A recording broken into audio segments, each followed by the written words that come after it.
For centuries, English common law held a shocking principle.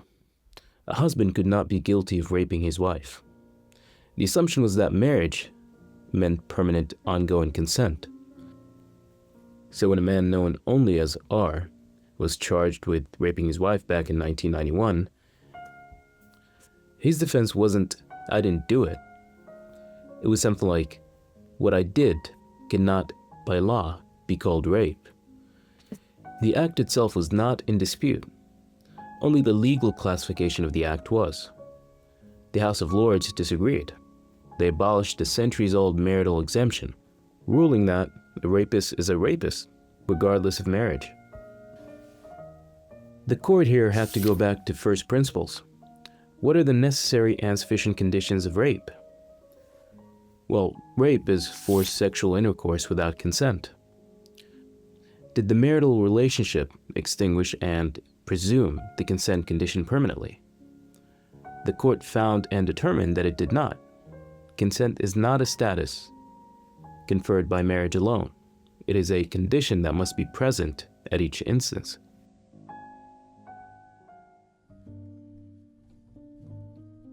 The second case dates back to 1893. An English court was presented with what seemed, on the surface, a simple dispute. A company had advertised that their product, known as the carbolic smoke ball, would prevent influenza, and had publicly offered £100 to anybody who used it correctly and still contracted the illness. Well, Miss Carlyle did exactly that. The company refused to pay. Their defense was, the advertisement was just puffery, not a legally binding offer, and therefore no contract really existed between them. The court did not simply recognize a contract or fail to recognize one. It constructed a verdict. It first established the necessary conditions of a binding unilateral offer: a clear and unambiguous promise, sufficiently definite terms communicated to the offeree. It then examined the advertisement against each condition in turn. The promise was unambiguous. The terms were specific. The reward was directed at anyone who performed the stipulated act. Each condition was met. The particular case was subsumed under the general class. The verdict followed as a matter of logical necessity. The matter is settled. Miss Carlyle shall receive her £100. If we review the two cases and ask what they have in common, a clearer pattern emerges. There was an ambiguity regarding the nature of the case.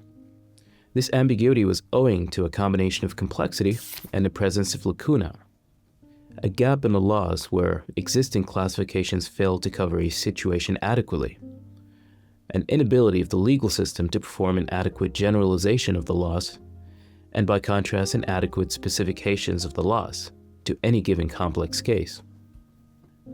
Nobody is this dual predicament so familiar to as to the pure mathematician. When a mathematician makes his formula more general, says Cassera,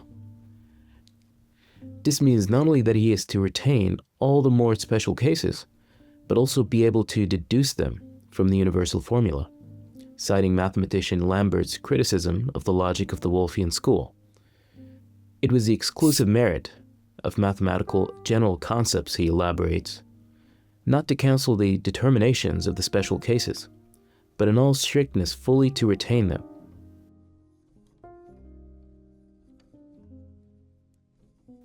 What's important here is the emphasis on the duality of judgment.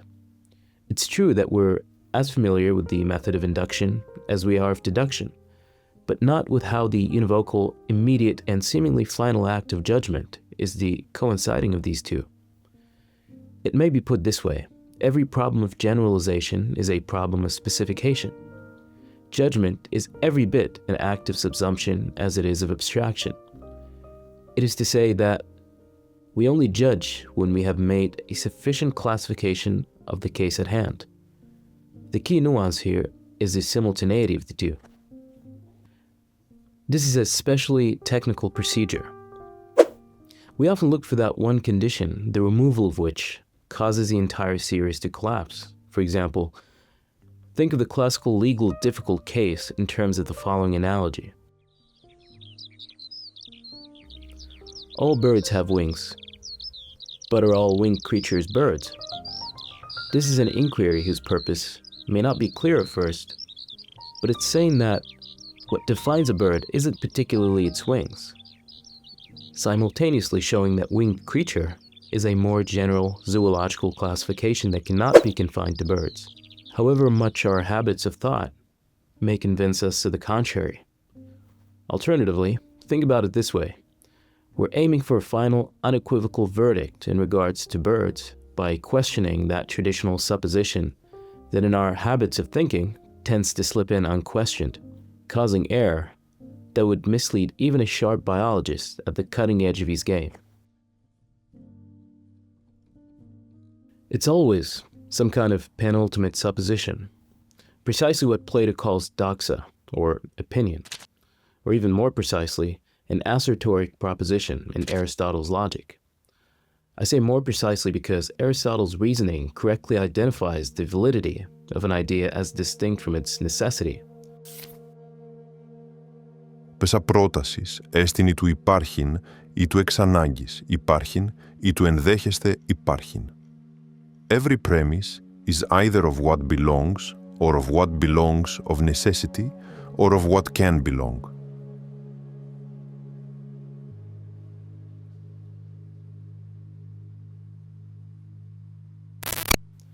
That an idea is valid is only a condition, a contingency whose necessity, which is the part in which we ascribe acceptance or disagreement or agreement, is deferred to a later stage.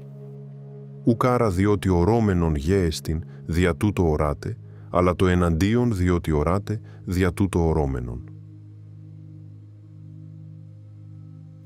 As it highlights the nucleus from which every error of judgment radiates,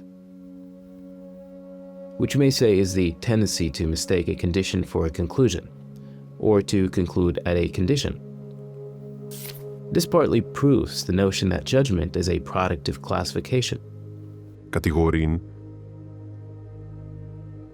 The error, in our case, of defining birds by their wings, and failing to recognize that winged creature is a separate, more general classification.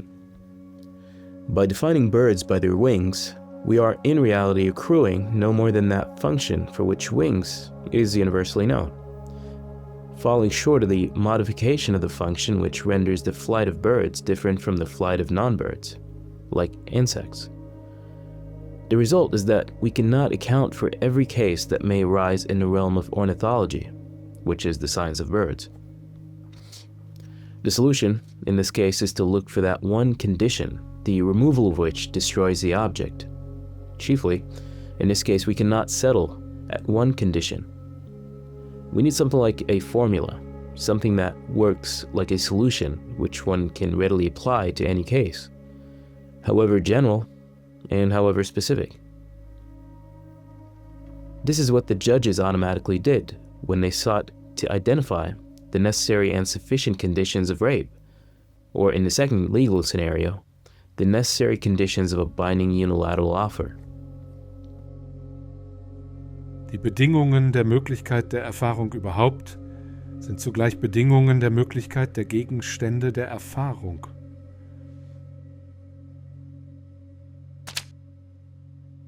We can clearly see that the correct approach involves the stage preceding judgment, of classifying the conditions for the necessity of the object. It asserts its object as a theorem, then classifies those aspects, the complete definition of which simultaneously defines the object, this time defining it as the conditio sine qua non for these aspects, the invariable subject of these aspects. But to be a conditio sine qua non, in this case, is not a construction that one calls forth out of a habit of association. In fact, the habit is only the practicing of it, the projection of it as a faculty by which one understands phenomena of any sort.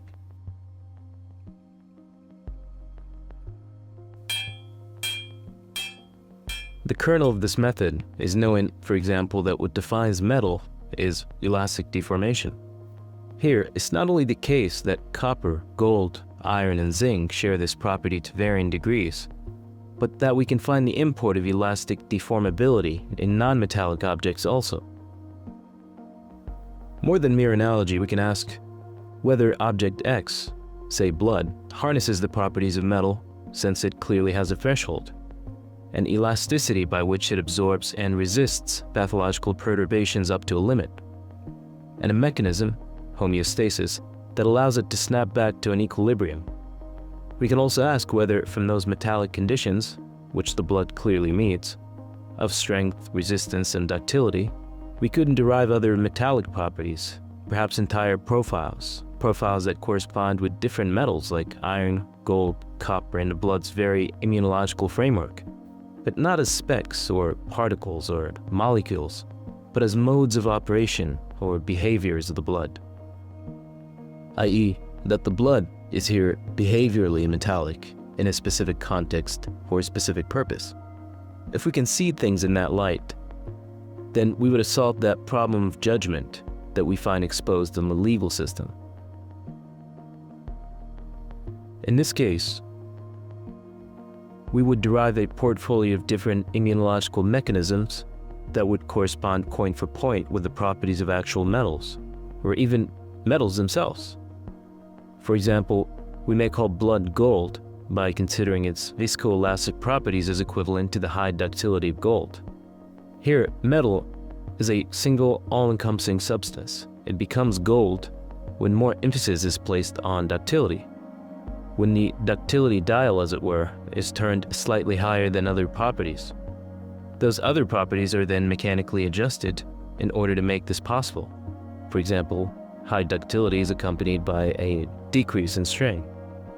The same can be said about the viscoelastic properties of the blood. Perhaps they adhere to the same parameters and mechanical trade-offs found in gold. If a correspondence of the kind suggested here, an isomorphism in the Pareto distribution and optimization of both substances found, then our question is answered. We would have found in the blood a process that's homologous, not just analogous with that of metal.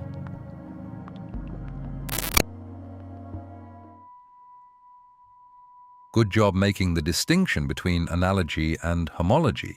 This is exactly what I found in my work. Biology employs the term homology of organs to signify morphological equivalence in contradistinction to the term analogy, which relates to functional equivalence. This important, and in the sequel most fruitful, notion was conceived by Goethe, who was led thereby to the discovery of the os intermaxillare in man.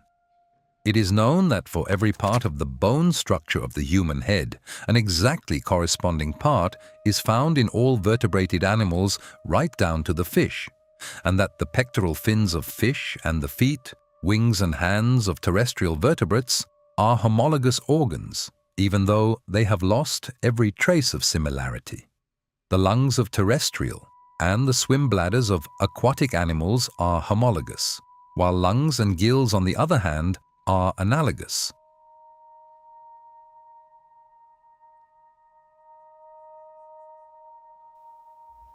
How does this correlate to the analysis of archetypes? Simply this: an archetypal situation, for example, Joseph's imprisonment, though a single, unique event, is elementally pregnant with all those situations for which other prophets are uniquely known. Inside, now. The Lord is with me.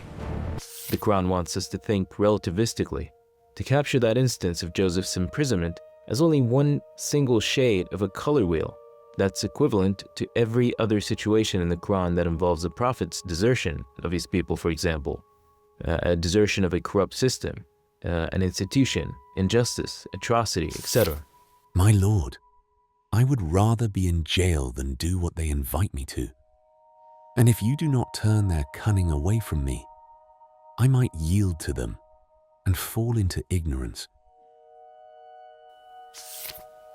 As I distance myself from all of you and from whatever you invoke besides God, I will continue to call upon my Lord alone, trusting that I will never be disappointed in invoking my Lord. My Lord, for all your favors upon me, I will never side with the wicked. My Lord, I have certainly wronged my soul. Now I fully submit myself along with Solomon to Allah, the Lord of all worlds. Indeed, we have believed in our Lord so He may forgive our sins and that magic you have forced us to practice. And Allah is far superior in reward and more lasting in punishment. Those aren't just separate instances that just so happen to be thematically equivalent, or rather, we need to define what theme means. It's an expression for that which binds an experience. The experience is that which involves many complex intertwined details, each of which serves a specific end. They would seem unrelated, as they can be, and fundamentally are, yet the injection of theme as a device somehow singularizes and unifies this variety, giving the multiplicity a univocal expression. This is precisely what we end up doing here in those examples, but with a twist. The theme here is distinct, so distinct in fact it merited a name among the Quran's list of what we call deontic concepts. The exemplar here is Solomon, at whom God explicitly directs this expression. We forge the scenario of a man who has good prospects of becoming an heir to a throne. This is not just a throne, it's a seat of power that grants its occupant dominion over a civilization in the broad sense. It seems here that no one is more qualified than this person. All other candidates are unequipped, unqualified, inexperienced, objectively speaking, by the way. And what's more, everyone knows it, so that if someone other than the person with the highest prospects was chosen, the outrage would be justified. Here, the decision was made by the elders, the senates, the board of directors, whatever they happen to be at the moment, not to choose this most qualified of candidates. What do you suppose this person's reaction would be? Puzzlement? Sure. Indignance? Perhaps. I mean, it's not that this possibility was suggested to him yesterday. He was worked up to be the unequivocal heir to the throne. And you know what they say, absolute power corrupts absolutely. What wouldn't a man like that do in a situation like this? Alexander killed his sibling. Brutus stabbed his mentor. And the examples are numerous. Clearly, this position is so difficult even for the most rational of persons. Clearly, it does something to a person. But our man here accepts the verdict of the elders, perhaps recalling how the elders of Israel objected to the notion of a regular person, Talut in this case, being made king over them. How can he be our king when some of us are more deserving of kingship than he, and he has not been blessed with vast riches? And thinking, hey, perhaps this other person they are going to appoint is just another Talut. Resignfully he accepts, and at that instance God inscribed a sentence, Thumma anab. Shortly after, the man realizes that this other person the elders had chosen to be the heir is himself. So vast, the gulf between the impersonal and personal nouns, between the known knowns and the known unknowns, yet so adjacent, so immediate.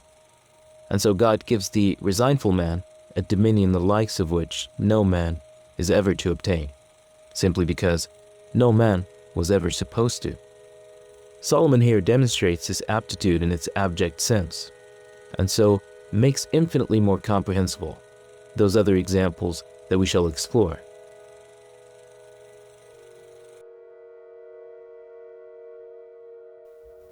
But why do we need an abject case, as we put it? And what is an abject case in the first place? This is an essential requisite to understanding the notion of archetypes. An archetype is but an example of something, a general rule. Kant shrewdly notes this in the first critique. The concept of a triangle, he says, can never exist otherwise than in thought, and no image of it would ever be adequate to the concept itself. What experience assimilates is only a limit case, an instance of a general plan. the plan is so general, so universal that it's impossible to directly represent it. As to represent it is to represent an occasion of it, and this occasion cannot exhaust the plan. The plan remains a general formula that can readily qualify any instance. The triangle maintains its Euclidean properties as a plan of construction. We then recognize this underlying Euclidean form when we see a particular triangle. We've performed a reconstruction of something that we know to be identical to the general formula, even though the particular case contains more than the plan. Perhaps it's a specific type of triangle. Perhaps it's not a rigid shape, but rather a pattern of motion that we discerned to be triangular, or a relationship pattern like a triad.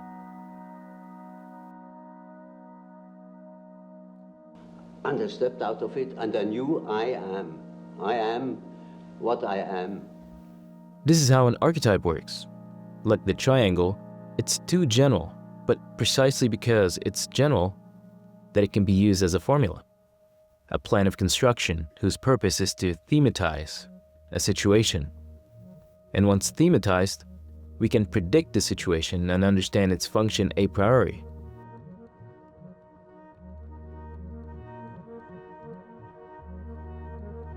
Speaking of Kant, he correctly notes, in conformity to the previous idea that laws are not derived from experience, that laws are established not by slowly perfecting them through the aptly named method of trial and error, but rather that the understanding does not derive its laws from nature, but prescribes them to nature. What allows Kant to say this with confidence is an extrapolation he makes earlier in the book. He understood that reason is not verificational. That is, it's not a matter of whether something is true or not. For true can mean popular agreement, contextual significance, semantic precision, or statistical likelihood. But rather, reason is a measure of the representability of an idea.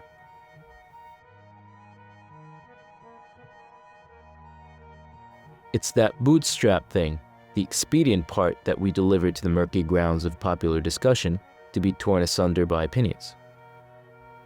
Understanding this difference is the understanding. For now, he can confidently turn to an instance and ask, what is it in itself? And take comfort in the fact that there is an explanation stemming from no source, but the very productive faculty that in representing the idea simultaneously proves able to understand it. And this process lies somewhere, just before judgment is deferred to the common law, and just after the intuition, the sudden instance of the idea. He'd say that it's not a coincidence, not a given, not a work of magic that my mind so effectively represented the notion to itself. No, it built this notion, built it the way a brick wall is built, or the house that's the sum of brick walls.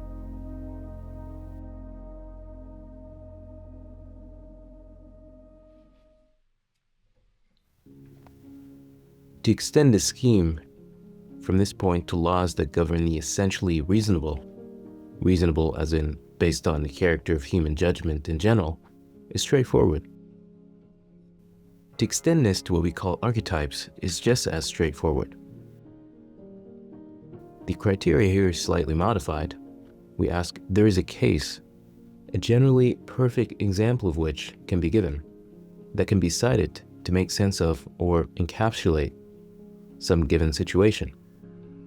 In 1975, cognitive scientists Alan Collins and Elizabeth Loftus introduced spreading activation as a model of semantic memory. Concepts are nodes in a network, and thinking about one sends activation radiating outward along connected links, silently priming related concepts before any deliberate search begins. This is why one thought spontaneously summons another.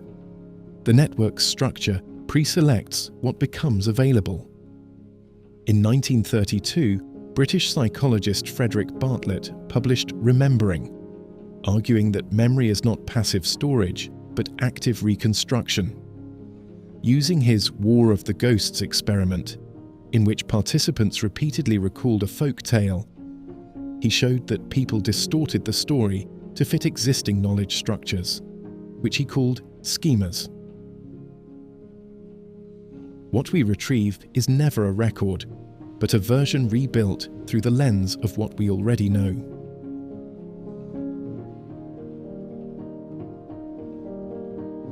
It may be soundly conjectured that an archetype is a kind of schema in Bartlett's sense, a particularly powerful, unconscious schema that thematizes or colors certain situations.